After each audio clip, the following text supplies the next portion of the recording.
What's good, people? It's about that time to randomly relate, reverse rant, no hate. So I read an article yesterday. Um,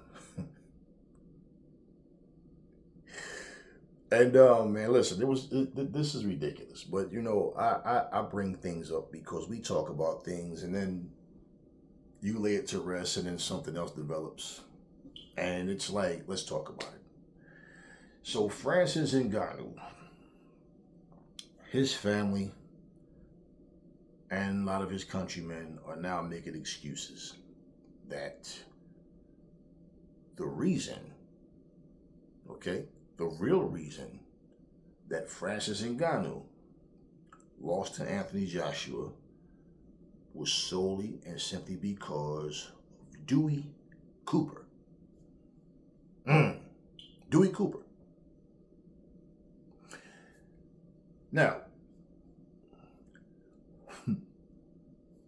I thought it was because the man had somebody put something in his water or whatever, or food or whatever he had, and drugged him up and made him sleepy. So I guess now the story of, even though the story is old, but I guess it's like maybe somebody may have said, hey man, but your urine sample came back clean, right? Because if not, we would have heard something. Have to come up with another excuse. So, yeah, this excuse comes from family members that I read this article. And I said, damn, so now the family members are saying this? And people from this country just chiming in saying this stuff. I said, okay, so once again, it's not because AJ is just a better fighter. It's because of Dewey Cooper. Okay, let me tell you this. Dewey Cooper can't go in the ring and fight for Ngannou. Okay? You got people saying, oh, the reason he lost is because he didn't have Mike Tyson. If you look at the difference between how he fought Fury versus the way he fought AJ, you see a difference. Okay, first of all, Fury fought completely different from the way AJ fought. Two, Ngannou didn't do much of shit in that fight with Fury, and neither did Fury. He scored the knockdown. It's not like these guys were landing a whole lot of shots, a bunch of clean blows coming through. Much of nothing really happened. Okay, now when you look at the fight itself, it wasn't action-packed. The biggest thing about that fight was the shocker that Fury looked so normal and average against a guy that had no previous boxing fights. Okay, so pretty much it's like, regardless to whatever experience he had in the past, it was a long time ago, right? And with that, well, guess what? Fury went in there and fought a guy in his own sport and got embarrassed. It was more of the shock value is why people was talking. So a lot of people that said, most people said they think Ngannou won. You had a lot of people saying they think Fury won the fight, but he just looked bad in doing so, but he won. Okay, regardless, you can't even compare Fury's performance. If you remember, in the first round, the commentator said, already from round one, Francis Ngannou already looks more comfortable against AJ than he did against Fury. So now we're going to blame it on the fact that Dewey Cooper, Dewey Cooper now, everything was, all systems would go until AJ landed that first right hand. From that first right hand on, that was the end of the fight. Because the second one, same thing. Third one, lights out. Fight was over. All right? Straight right, good night. End of fight. Mike Tyson can't go in there and fight for him. Okay? And even to say, if Mike would have stayed with him, he would have had a better chance. You don't know that. You don't know that. And more importantly, when you sit here talking about what would have happened or what could have happened, like we didn't get an outcome. We have an outcome. And the reality is, you are doing a disservice to Anthony Joshua and to professional boxing. For one, it's always a guy lost a fight for every reason other than his opponent was better than him. And it's that way of thinking, this casual way of thinking. I don't give a fuck if you have a boxing channel. That casual way of thinking of saying, here's a guy with no fights. but he can walk in. He can walk into a ring, fight against an Anthony Joshua and win because the public says so. You based Anthony Joshua losing to Ngannou on Fury's performance, like I told you guys before. But you always talk about styles make fights. Well, why isn't it possible for AJ to beat Ngannou just because Fury went in there and got embarrassed, even though he got the decision? Why? Said styles make fights. Oh, AJ don't have the style to win? Well, if you didn't think he did, you know now, don't you? So now here we come with the excuses of it's Dewey Cooper's fault. Oh, Ngannou needs a new trainer. Listen at this shit. You guys are such sore losers that every time a guy loses a fight, he needs a new trainer, right? Something always have to happen differently. Let me tell you something. Francis Ngannou at 38 years old is not going to all of a sudden just learn all these things that he needs to learn and become a world-class fighter. It's not going to happen. He already has a fight coming up in the PFL. Once again, he has fought no one in the PFL. He hasn't fought in the UFC in 2 years. But his first fight in the PFL is a championship fight. Skipping the line once again. Now, if he goes in here and wins this fight in the PFL, do you think that the first thing he should do is defend his title in the PFL? Or take time away from the PFL? Hold the title hostage so he can run and jump back into a boxing ring. Because it's not going to be right away. After that ass whooping he took, it's going to be a longer process. He's finished in boxing. Not saying he won't fight again. He just might. But he's finished. He's done in boxing. He will never fight another top heavyweight and win. He's done. What he needs to do, truthfully, is focus on the PFL. Because at his age right now, he needs to stick with what he's been doing. If he gets beat at his debut at the PFL, do you think he should work on his craft and keep improving in MMA? Or do you think he should run back to boxing? Skip the line once again to try to fight another top guy?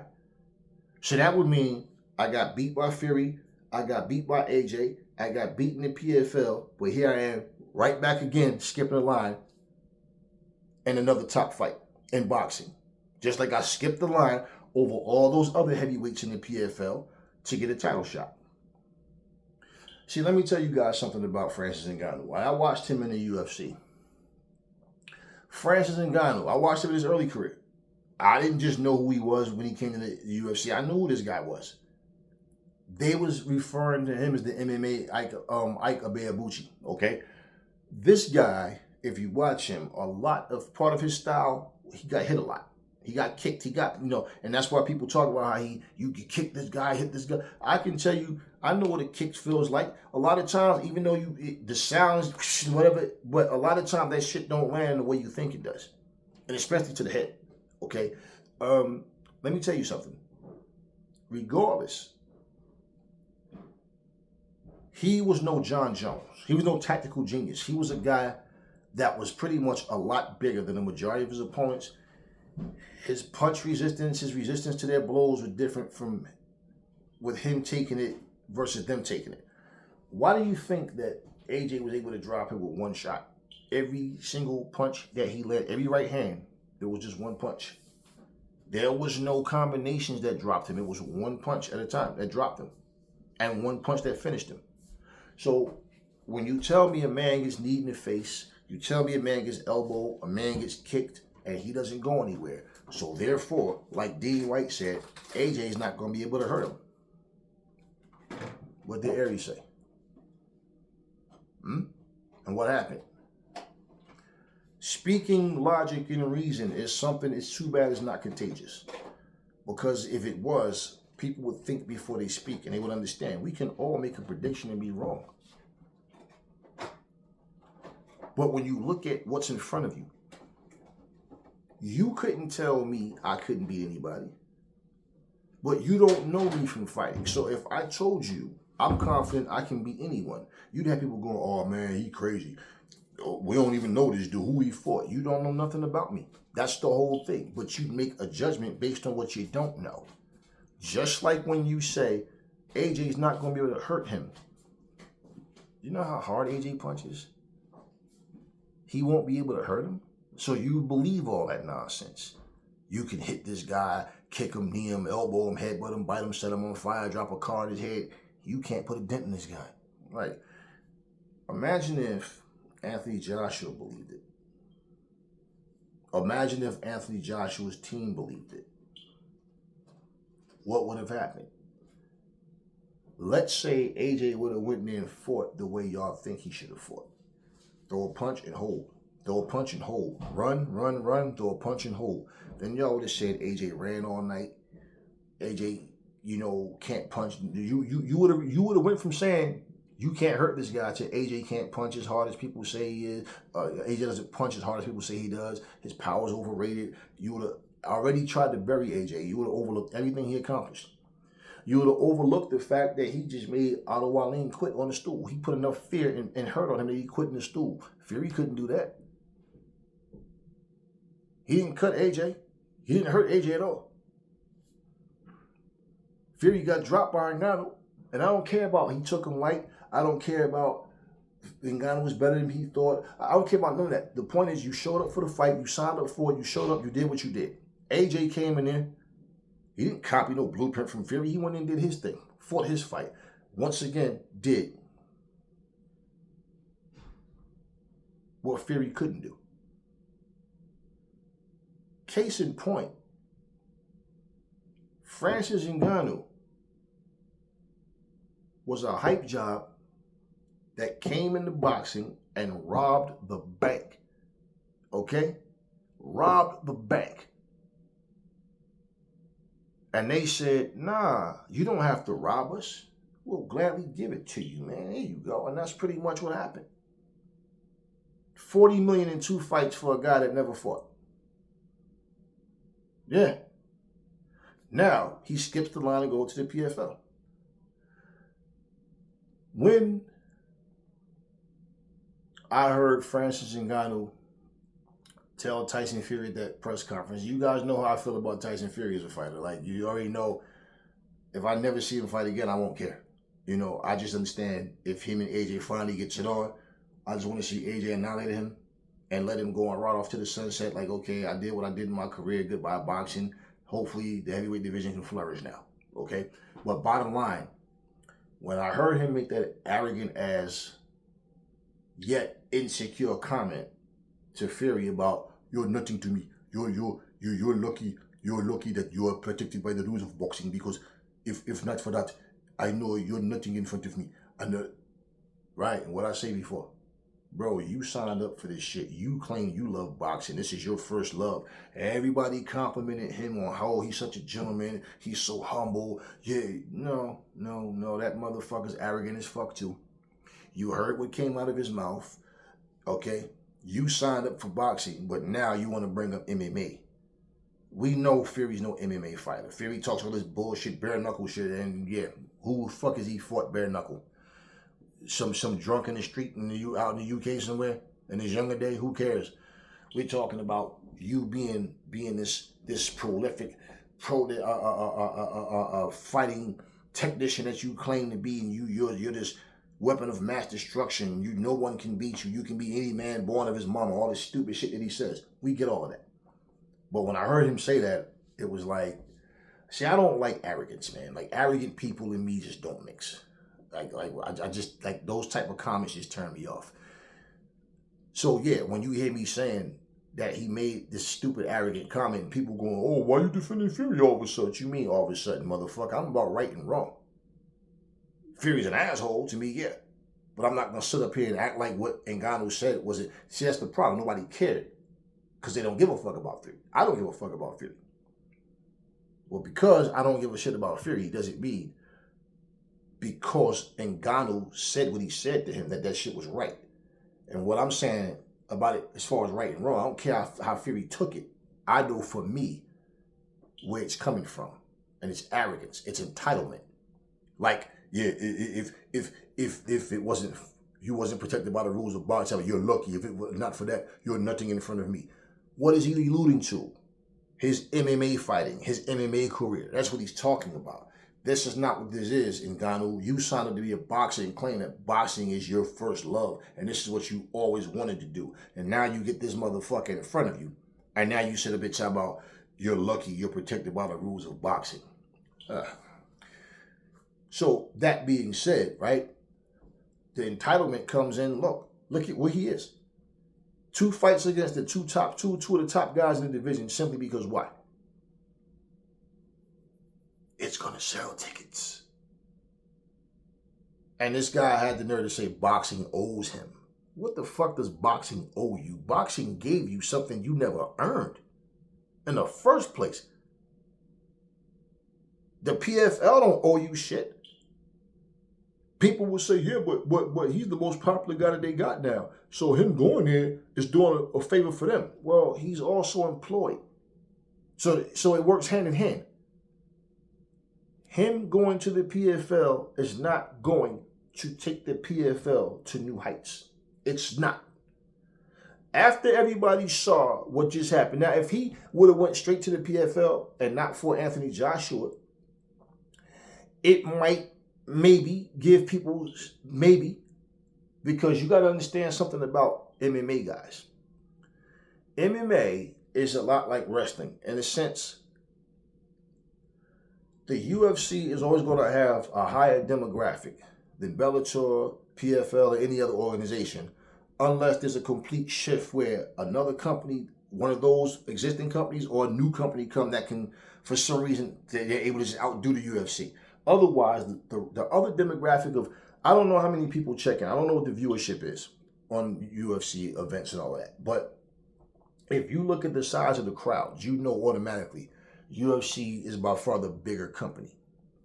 But, okay, the other companies is going to have either hardcore fans that like them and don't really fuck with the UFC, or they're going to have those fans mixed with people who, well, I'm watching the PFL because until the UFC doesn't have any new event out. But next month, I'm watching that. And you're going to have people that they just like MMA in general. But none of those other companies have the same fan base that the UFC fans have. Because you have diehard UFC fans. You can have diehard PFL fans, diehard Bellator fans. The difference is UFC is by far a more popular company. So whereas you may have, 3,000 people in attendance at a PFL event, you may have 5,000-6,000 people in attendance at a Bellator event. Well, what do you think the numbers is going to be at an event for the UFC?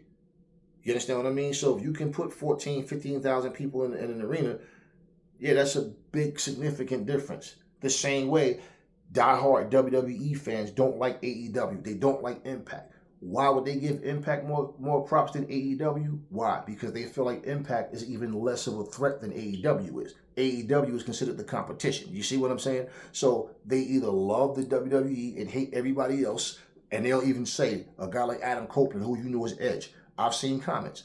Sasha Banks, who is now Mercedes Moné. Oh, Edge is my favorite wrestler of all time, but I won't be watching him in AEW. I'm dedicated and I owe my life to the WWE. No, these are stupid comments I read from people. Oh, Sasha Banks is my favorite wrestler, but I wish her well over there, but I won't be watching because I only watch the WWE. That's your favorite wrestlers, but you won't watch them because they're in a different company. So regardless to the fact that you talk like you know these people personally and make everything personal, you won't support them and their careers. Yet this is how they feed their families. You all care about that kind of shit. I don't. I just watch the entertainment value of it to see a good show. But you won't follow their careers and watch them there. But if they come back to the WWE, all of a sudden now you're so happy. But you won't watch them in the other companies because you don't want to see them succeed. I don't ever want to see AEW being as bigger than the WWE. So yeah, I don't want to support them. I don't want to support the. You guys are the worst type of fans. I'm nobody's fan, so I just watch what I watch because I like the entertainment of it. That's it. you know, whatever purpose I'm watching it for. But I don't care about all that other nonsense. Now, this being said, you know, getting back to, you know, the fact of Ngannou going to the PFL, well, he's getting a paycheck there. So let's not sit here and make it like they need him and he don't need them. And at his age, Dana White probably wouldn't be so quick to sign him back anyway. You understand what I mean? He just got destroyed by AJ. What value do you think he brings to the UFC? So even going to the PFL is going to be the same thing because they have a much smaller audience. So what do you think is going to happen when he gets in the ring? What's the last image you have of Francis Ngannou? Getting knocked out by Anthony Joshua. So do you think that this is going to cause thousands or millions of people to decide, let's start watching the PFL? That guy that got knocked out in 2 rounds is now fighting in the PFL. Like, no, it doesn't work like that. So what I'm telling you is, despite all the shit he's talking, he's fucking done. Thank you, Anthony Joshua, because his value in boxing is shit right now. Okay? And you know, I just dropped the video about Jared Anderson and F.A. Jogba should be the next fight with each other. So all these other guys that we look at and we want to see them fight, there's no way that a guy should be able to walk in from a different sport, jump the line, and fight guys that other guys are working their way up to get to. And if I'm sitting here telling you that as a boxer, Jared Anderson needs to work his way up and start earning his keep and fighting these top guys, you know, instead of sitting here saying, I can beat these guys and I'm ready for them, but you keep fighting lesser guys. And this is a guy that's in boxing. So beating MMA guys doesn't, I don't see how that automatically, oh, he beat his last MMA opponent. Tyson Fury's next. Anthony Joshua's next. You know, and like I said, just to say he fought the big 3, for people saying he should fight Wilder next, is like, why? For what? And especially in boxing, when you guys are always talking about, oh, I don't believe this guy fought a guy coming off of a loss. Well, what's the difference? Oh, but they both came on us coming off of a loss. You don't hear that shit in MMA. I can tell you, I watch one championship fighting. I watch the PFL. I watch Bellator. I tell you, I watch all of this stuff. And I never hear commentary. I never hear the fan base, people say or put comments in saying, oh, I can't believe this guy fighting the guy coming off of a loss. I never see that shit anywhere other than boxing. Never. You don't watch fucking football. I can't believe the Cowboys playing this team coming off of a loss. You are who you are as an athlete. You know, and what you bring to the table is what you bring to the table. You understand what I mean? Now, in terms of your confidence and how you feel and all this, it's like you want to baby fighters through their careers. You know, these are grown-ass men and women. So what happens, happens. But yeah, so Francis Ngannou, the PFL don't owe you anything. The UFC don't owe you anything. Boxing certainly doesn't owe you anything. And the fact of the matter is, Francis Ngannou will never get better as a fighter because 1, who he is who he is. 2, he can't even accept the fact that he got knocked out. He can't accept the fact that he got knocked out. So what are we hearing? Oh, something happened. Somebody poisoned me. Somebody drugged me. I was so sleepy and I couldn't understand it. I couldn't figure it out. You know, something had to be wrong. This is what we're hearing from this guy, right? So that means you won't correct the things or work on the things that you would need to, where you could be more competitive. But the problem is you're years too late for that. What do you think Mike Tyson is going to show? I don't care if Roy Jones, Mike Tyson, Floyd Mayweather, I don't care if they all teamed up and said, hey man, let's all train Francis Ngannou and give him different things that he can take from all of us. I don't care if all of them did that. You think that a man in 3 fucking fights is going to all of a sudden become a world-class fighter. You're not even being honest with yourselves. So when I saw this and I'm reading this article, I'm just sitting here laughing to myself like, damn. I'm just picturing like Francis Ngannou somewhere in his house emptying every bottle of water he have and ordering new water and then having it tested because now he's paranoid. Somebody did this to me. Somebody made me sleepy. You know, if he sees sleeping, like everything is an excuse as to why a guy loses a fight. Now, the fact that his family's even getting involved in this. Dewey Cooper has worked with a lot of fighters. Okay, Dewey Cooper, he trains MMA guys and he trains boxers. In fact, Dewey Cooper's the one holding the mitts. If you see the last like 3 or 4 Mike Tyson videos, it was a different guy, and I seen like 2 of those videos. Dewey Cooper was the one holding the mitts for Mike Tyson. So all of a sudden start alluding to the fact that it's Dewey Cooper's fault. So it's not the fact that Anthony Joshua is a world-class fighter and is just better than Ngannou. It's not the fact that Anthony Joshua is a 2-time unified champion. No, none of that matters. It all happened the way it did simply because Dewey Cooper didn't do his diligence. Nobody was saying that when he fought against Tyson Fury. They just said that the judges robbed Ngannou. So now all of a sudden, I mean, you guys said that Anthony Joshua really didn't have a chance.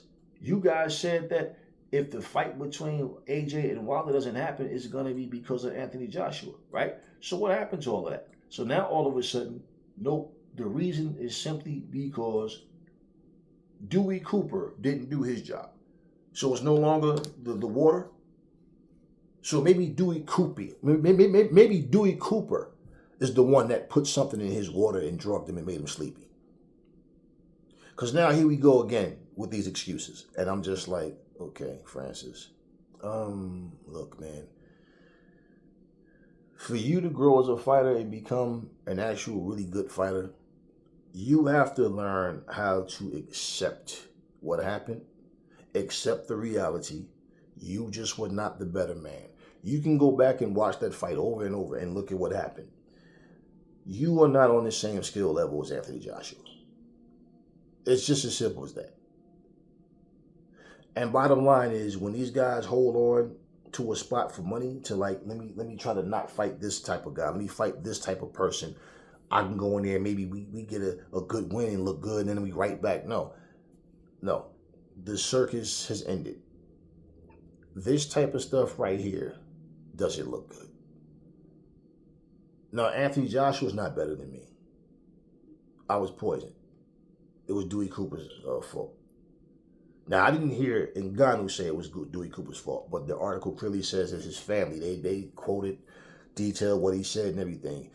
I would have posted it, but it's just too much to read, and I don't feel like going through all of that. But yeah, his family is now, and some of his countrymen are chiming in to blame Dewey Cooper now.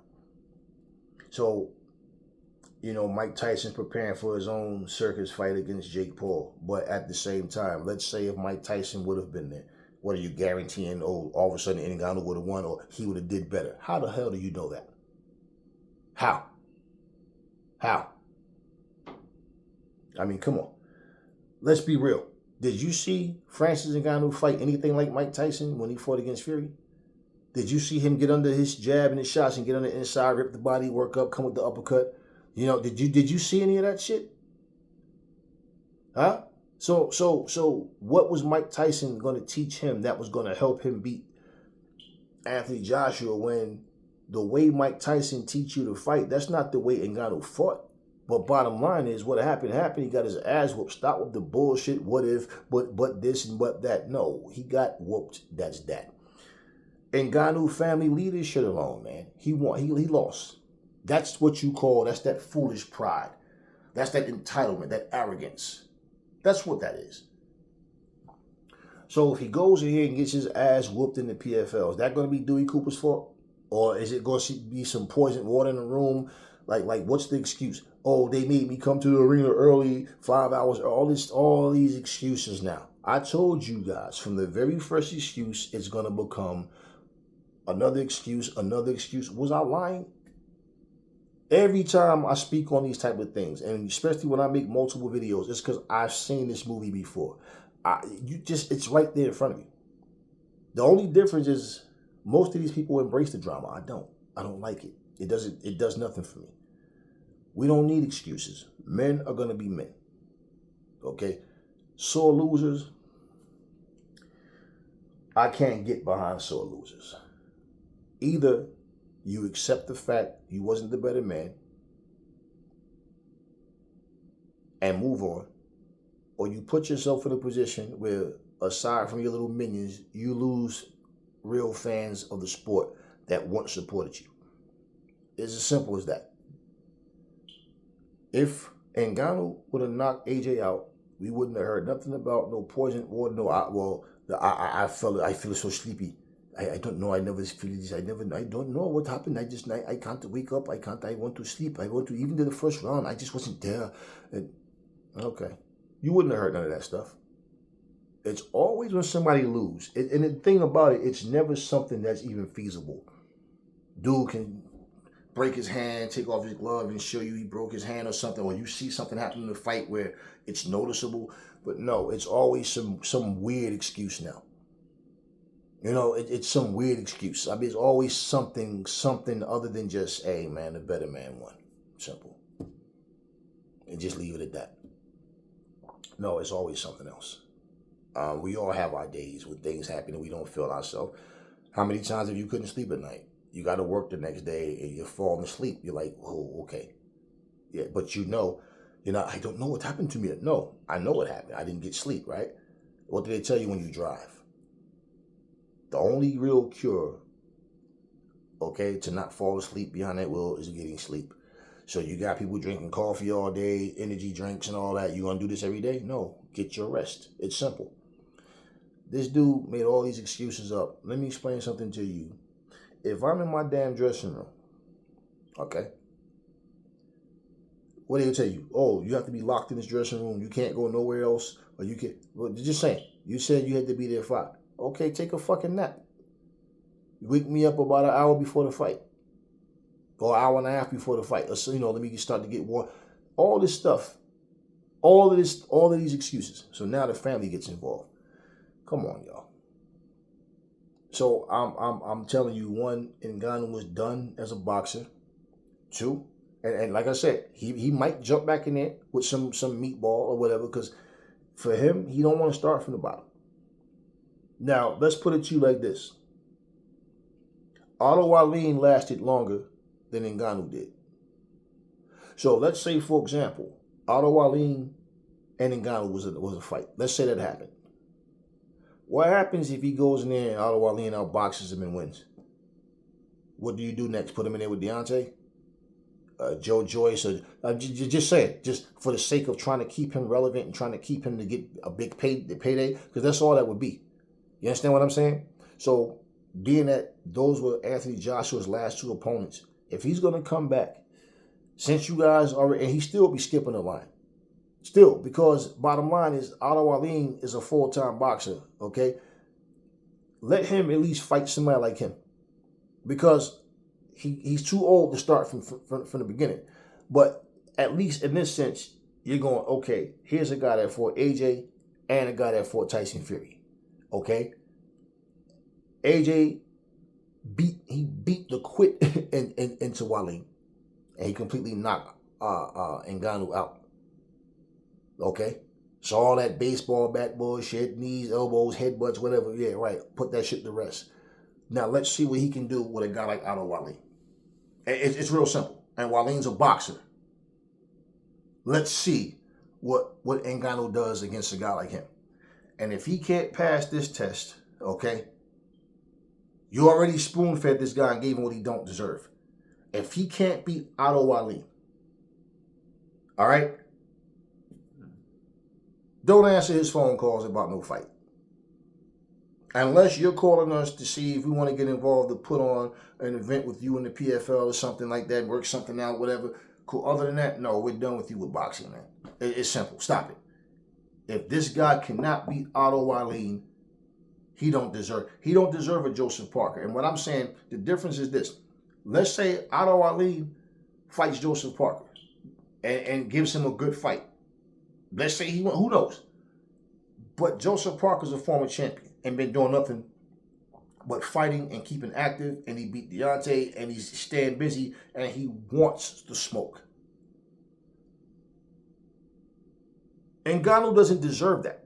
That's the point. What I'm saying, what my issue with these people is they just get things handed to them and then got the nerve to say how boxing owes them. And they want to act like, oh, I don't care nothing about no old Fury robbed me. No, the boxing doesn't owe you shit. Plain and simple. Boxing doesn't owe you anything. So the whole thing with that is, Aldo Arlene was never world champion. All right?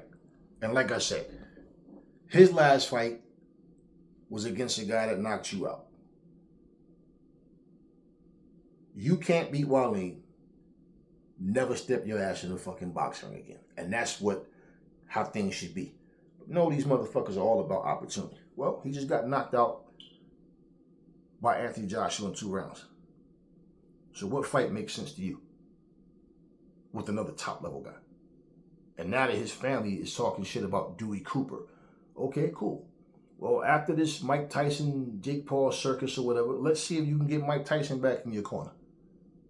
And to be honest with you, Ngannou needs to work with somebody who fights more of his style. Tyson and Ngannou fight nothing alike. Absolutely nothing alike. And in terms of the way Mike teach you, well, you saw Mike's demonstrations to him. Mike is teaching him to fight the same way he does. How Mike likes to slide in, get in, rip to the body, and come up. Ngannou doesn't fight like that. That's not the way he fights. He's not absorbing those things. So for people blaming Dewey Cooper, well, hey, listen. How do you know it wasn't Dewey Cooper's training that made him work the way he did against Tyson Fury? To be able to go in there and last the whole fight, along with Tyson Fury not taking the guy serious. Okay? And along with you guys acting like Tyson Fury is untouchable or whatever. But bottom line, y'all, he doesn't deserve these shots. He doesn't. And not only that, well, I don't know what Aldo Arlene the next time he's getting in the ring, but bottom line, if he doesn't have a fight, and that would make it even more of a reason for, you know, a fight like that to happen, where they can say, okay, Aldo Arlene's last fight was a loss against AJ. Your last boxing match was a loss against AJ. You and Aldo Arlene. Simple. And look, he's still being given an opportunity to fight somebody that's ranked way higher than what he should be. So he shouldn't be ranked at all. But at the end of the day, think about it. They're not going to put Aldo Arlene in a fight with another top level guy right away. I guarantee you. I'll guarantee you. And if so, he will be seen as a sacrificial lamb. And it won't be on no Saudi card. That's my point with that. So this guy came in here and made a killing. 40 million. Wow. And 2 fights.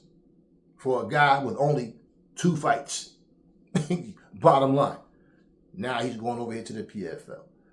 So when your family starts getting involved and your countrymen start waving your flag and putting comments and typing the Cameroonian flag in and all this stuff, it's like, man, stop it, man. Stop it. Stop it. Stop it. The guy lost. He thought he was going to beat AJ. I heard Anthony Joshua doesn't have a strong chin. I want to test that chin out. I heard he got a weak chin. All this stuff. He got behind the hype thinking that Fury was really that guy. So, you know, there's no way Anthony Joshua was going to be able to test him. And when I'm telling you guys different, when other people are telling you guys different, you guys that don't want to see AJ win run with this whole Fury's the man nonsense. But okay. And you keep overlooking the fact that you think even Ngannou, Dewey Cooper, his family, all these people, you don't think, since y'all put so much emphasis and so much thought into this, do y'all ever stop to think to yourselves, what is it about Anthony Joshua that Tyson Fury doesn't want to fight him? What is it about Usyk that Fury doesn't want to fight him? Well, if you watch them fight, you should be able to see that. But then, too, you got to also just think about it. Even though Tyson Fury says, oh, he's going to fight AJ 2 times after Usyk, how often does Tyson Fury change his mind? I played the audio last year for you guys, didn't I? Where he said to talk about, I don't care about the money. The money means nothing to me. I know millionaires that are miserable. They're miserable. The money means nothing. I don't care about the money. If it was all about the money, this and this and this, and all this shit, now he's telling you everything is all about the money. I don't care about nothing else. I tell you guys, it's about the coin. It's about the money. You know, so he calls himself a liar. He makes himself out to be a liar. This is why I don't care for this guy. He clearly says he doesn't care about the money. Then go on and just say it's all about the money. This is his words. Just saying.